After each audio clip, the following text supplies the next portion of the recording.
Woo! All right, Ariel, we are back. Another Friday, another Pints with Ayre. It's June 23rd. It's already, man, we're flying through the year. I can't believe it's already almost July. Yeah, I'm happy it was gone. Yeah. I wanted to have a few more things done by now, and I just realized, oh yeah, I haven't started that yet. And it's just, it is flying by. I mean, there's so much activity, not only here, but in the industry. It's just, it's been a busy year for hi-fi. Oh, Yep. man. Well, yeah, we got another one from Odd13 tonight. This is the Noob. It's a hazy pale ale. So probably not your favorite style, huh? It's not my favorite, but again, this one's nice and citrusy and light, and it's not overly bitter. This is a great one. I enjoy this one. Oh. I thought That surely one's you would hate it, so I drank your other one. all right. It's all right. That's why I put a Fritz in there to trade, though. Very good. I like that one. Yeah, we'll do that one maybe when it's closer to Oktoberfest and they bring it back. Yeah, so today's a really cool episode. We've been so busy this last week. I mean, we did the QA9 last episode, and that's just like a really cool special rerun of a product for us. And I have a feeling that they'll go a little faster than we were anticipating. Like right after we did that episode, I had another mastering engineer, I think in New York, reach out wanting one. So we're probably gonna see a lot more audio engineers using the QA9 this go around, I think. All right, well, I better get on getting some of those parts in to get those built. Yeah, because they're all going to Germany for the most part. But yeah, this week, we put a lot of time in, and we got the network and USB inputs for the CX-8 ready to go. Yes, that was always part of the plan, and for various reasons, we did not release the CX-8 originally with those input options. We're always planning to. So yeah, I did some of the final testing this week to make sure thing was working the way I wanted to be able to switch inputs, and they're ready to go. So we are ready to release. These are still the exact same options as the X8 and the QX8. So same board. So yeah, it's pretty exciting. I think that a lot of people we've had. I've heard of a lot of people holding off on the CX-8 until we did offer these. So I think we'll have another big kind of rush on these, which is great. Yeah, I mean, I think from a digital source standpoint, I mean, CD and Ethernet input is going to probably take care of most people's needs, and then the USB input is going to play really well with some kind of like Inuo server or something like that too, where if you've got a bunch of files loaded on there, I mean it can just turn your CD player into the digital hub essentially for the system. Yeah, real digital hub. Yeah, it's really the kind of the all-in-one digital source, a one-point source. So I think it's I love it. That's exactly what I want in my system now. I can have my old preamp and power amp, and then just have this hooked up and to cover every digital source. Yeah, I was doing a lot of testing this week, and of course my pictures are cut off, but I was testing out Qobuz and Tidal, and you can access local files really easily that are on our we've got our Melco thing that we can access music files from through this really easily. It's just been a great user experience. I've got a chance to test some Oingo Boingo, some Good for Your Soul. Came out in 1983, same year as the consumer CD player. So it's kind of a nice CD to kind of a nice throwback CD to pop into your disc player. Oingo Boingo, Good for Your Soul. But it's been really fun to be able to also do some listening comparisons with this setup too, like going back and forth from the streamed version of the album, just immediately jumping over to the CD version of it. Yeah. And that was really cool to be able to do that in just one unit, one piece, and do Yeah. that so fast, because your musical memory resets Yeah. really quickly. Yeah. Yeah. You really can. Yeah. I Really, go ahead. I was gonna say, I mean, I personally, after doing some listening shootouts, I'm still thinking, I still think CD is beating out some of our contemporary streaming options these days. It was pretty, um, again, it was really just nice to be able to go back to back with either Tidal and CD or Qobuz and CD and kind of Yeah. compare. Yeah. And that's, yeah, again, the CD, part of this product is just going to be reliable. It's always going to sound the same. Whereas the Ethernet input is going to be more system dependent. It's going to depend more on the network in your particular installation. Network quality, the switch, the router, the modem, everything's involved there. Whereas the CD, it's all as local as it can get, and it's going to be reliable. It's going to sound the same every time. Whereas those other inputs, there are external variables that we can't control, which is a good thing about CD.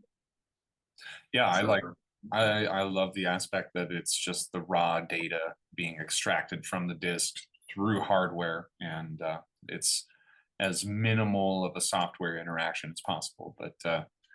Um, but I listen to a lot of Qobuz these days, and it's to me, I kind of view it, and some of my clients and friends that I talk to probably heard me say this before, but I kind of view streaming almost like the jukebox in the room. It's kind of that quick ticket to hear what you want, like maybe in like a more social aspect, and it's kind of like it's that immediate gratification, the ability to discover new music, that sort of thing. But I still view my CD as my ultimate digital format.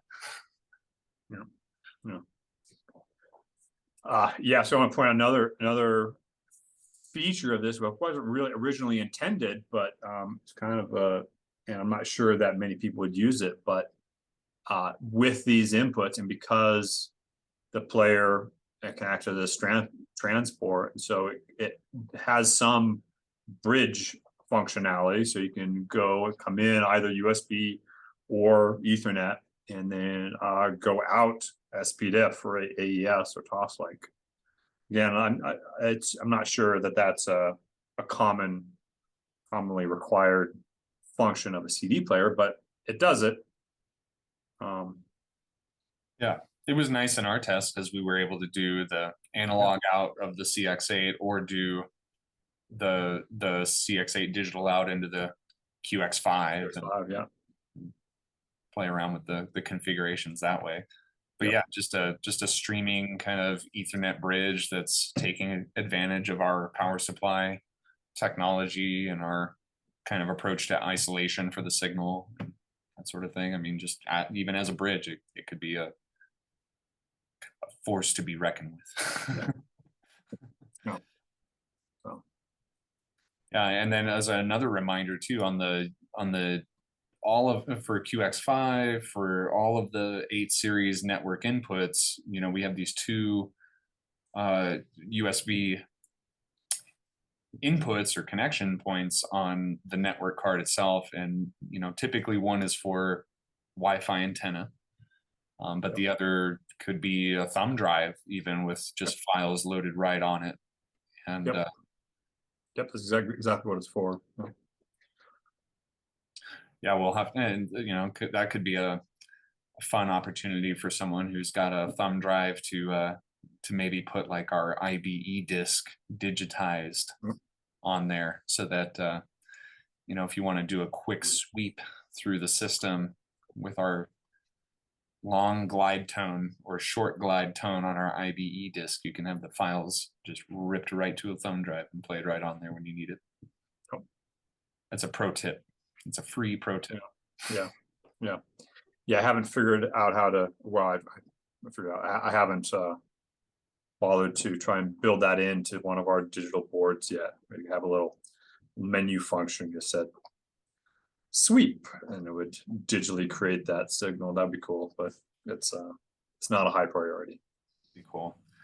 But it's been rattling around in our brain.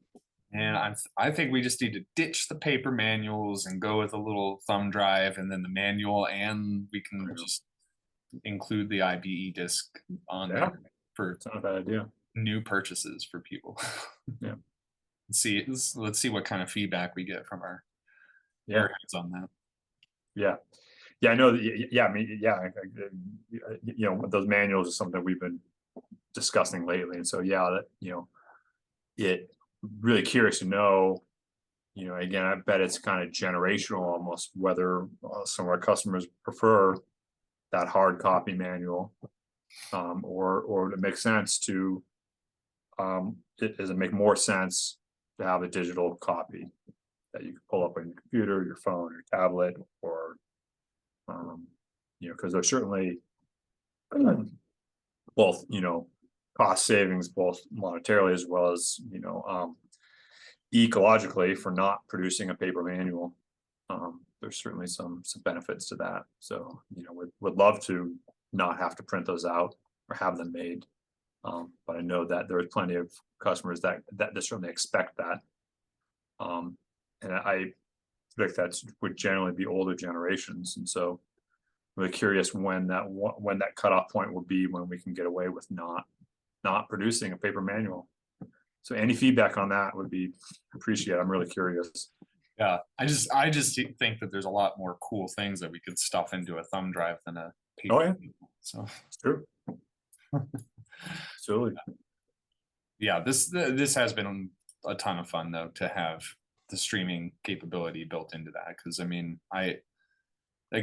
most of my listening is probably CD, but I do a lot of Qobuz listening these days, and I mean, so a CX-8 would effectively take care of pretty much like all my digital, no problem. And I mean, as we're getting closer to finishing off this PX8, I'm getting a little more excited for vinyl too.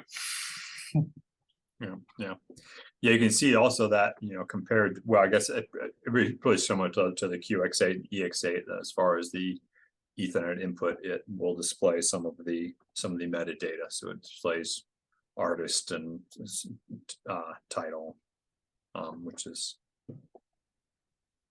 I think pretty handy. It is cool. It's nice. Yeah, I mean, not every disc is going to do that, but based on my tests with Ethernet. The Ethernet input, yes, it will always have the whatever the source is. If it whatever artist and title it has associated with what's being played, it will display it along with the sample rate. That's what I was getting at, is anything Ethernet would still display on there. Yeah, looks nice, and just to keep noise down and power consumption down when after the track changes and you get a glimpse of that, it'll black out the screen to kind of power that down. But just push one of those buttons right on the front face there and wake it back up and reassure yourself that you're listening to the same song, I guess. But yeah, good data points to have. So we have a bunch of new units going out really soon with these options pre-installed, and anybody that has a CX-8 can order one of these options to be installed in their existing CX-8. Yeah, and actually a cool thing to make note of on this picture here, because this is kind of unique to the 8 series for these kind of input cards, but you can see here this card is kind of hard mounted. It just kind of snaps right onto the main digital board on the unit, so there's no soldering. There's not even a ribbon cable to connect. It is, you know, we've tried to make this as easy, user-friendly, field swappable, dealer swappable, you know, as possible. And so there's two chassis screws, one here, and then this connection point, and that's it. Yep. Yeah, it just plugs in, really simple. Yeah, the hardest part's probably taking the top panel off. Yeah. Like, Yeah, as far as the number of screws, yeah, it's forget the number of screws. It's like 10 or 12 screws, I forget. yeah. So top panel off, take the little blocker plate off if you've already got a CX-8 in the field without this option, and two screws connection, and pop in the firmware, and you're good to go. I mean, it's couldn't be much simpler. Yep. Yeah, another thing too. So this is the network card. So you can kind of see that there's two circuit boards on this one. So we have like our Ayre designed and made circuit board, and then we have this green one up here. That one's made by Converse, right? Yes, that's correct. Yeah. So that is the OEM module that we get from Converse, that has the custom firmware for us already pre-installed on it. But yes, but then all any of the power supplies and all the Ethernet connection and the Ethernet bridge chip is all on our board there. It's kind of the receiver board for that module. Yeah, and then our board is what's doing pretty much all the fancy voltage regulation and probably galvanic isolation from there, all that as well. Yep. And then so on the USB board, I didn't take a picture of that one, I realize now, but that's just one board. That is our board, huh? Just correct. Yeah. So there's a little difference between those two. USB is a singular circuit. This is like two pieces to make this unit. So the Ethernets are a little more involved for us to put together and build, but yeah, they're both sound amazing. Both have that kind of signature Ayre voltage regulation, isolation, and either option should sound phenomenal. Yep. Yeah. No, I'm really excited to finally get this out there. Yeah, because I gotta think this total package is gonna meet a lot of people's needs in their system, that would be able to consolidate products, and I think that's great.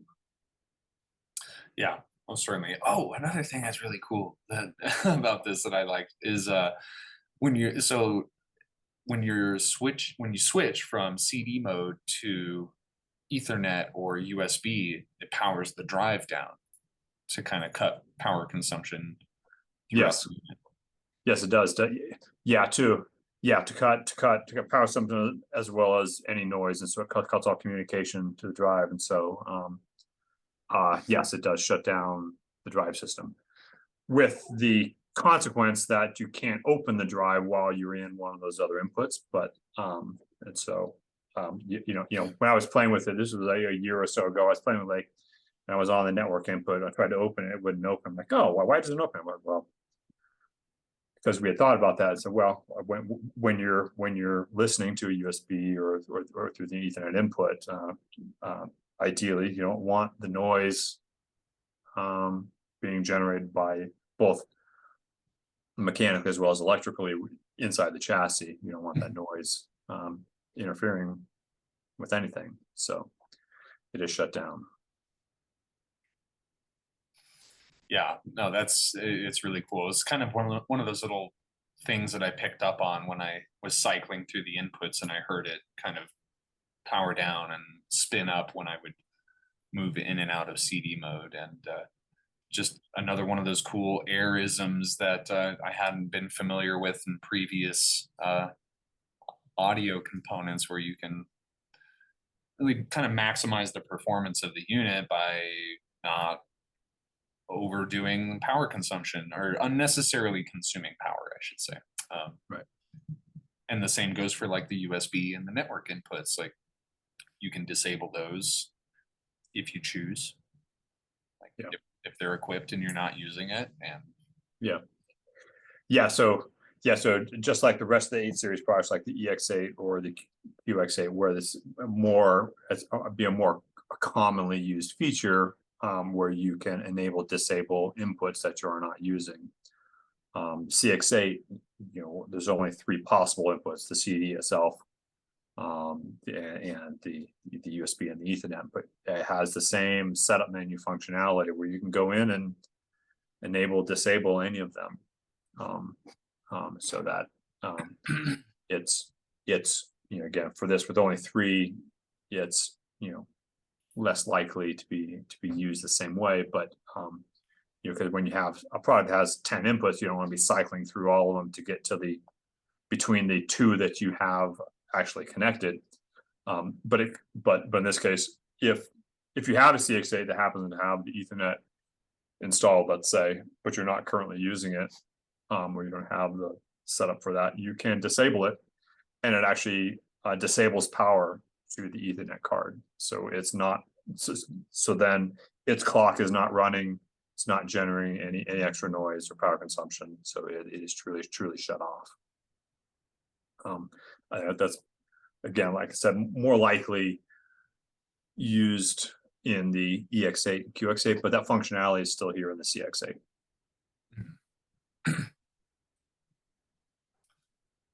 yeah, that's pretty cool. I like it.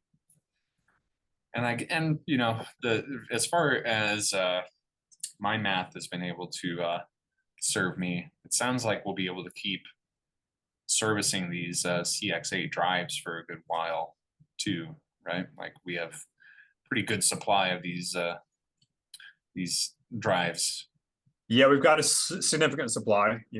It's at our current rate, we're still going to last a few years.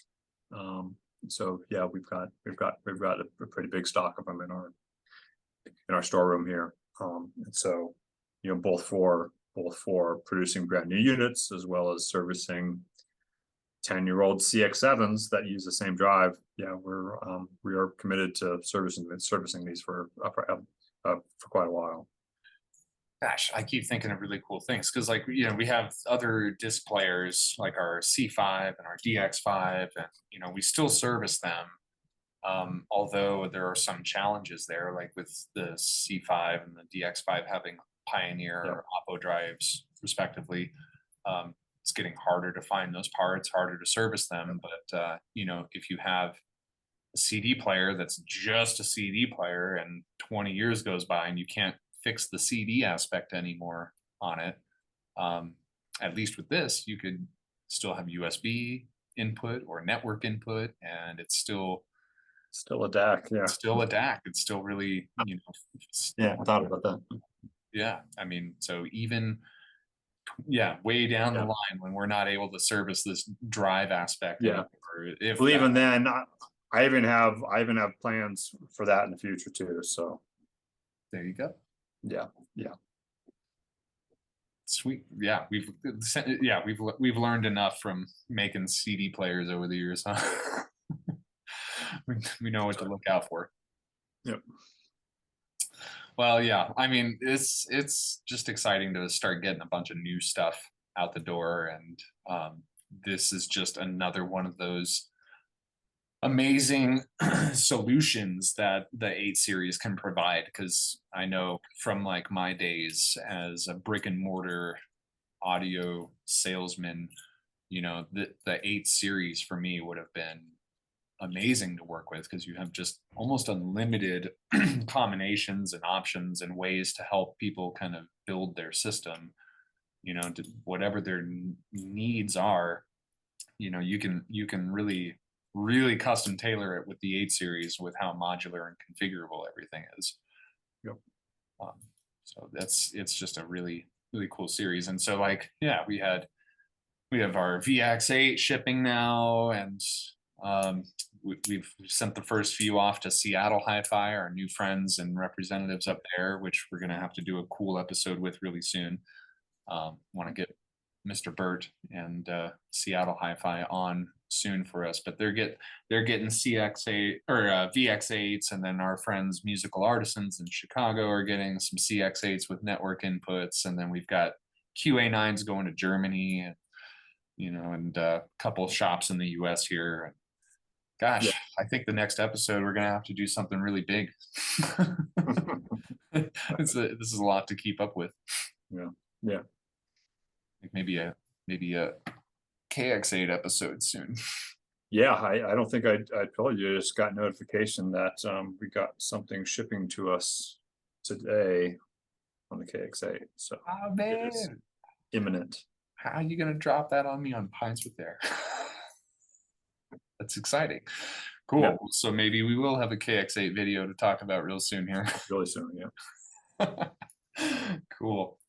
Well, yeah, I guess that's about as much as I can think of right now for updating everyone on Ethernet and USB input for the CX-8. Yep. But they're live, so you can order a CX-8 with those, or if you already have a CX-8 and you just want USB or just want Ethernet or both, we can send those out too. Yep. Hooray! All right. Well, yep, that's our update for this week, everyone. Thanks for hanging out with us on Pints with Ayre. I'm Jake.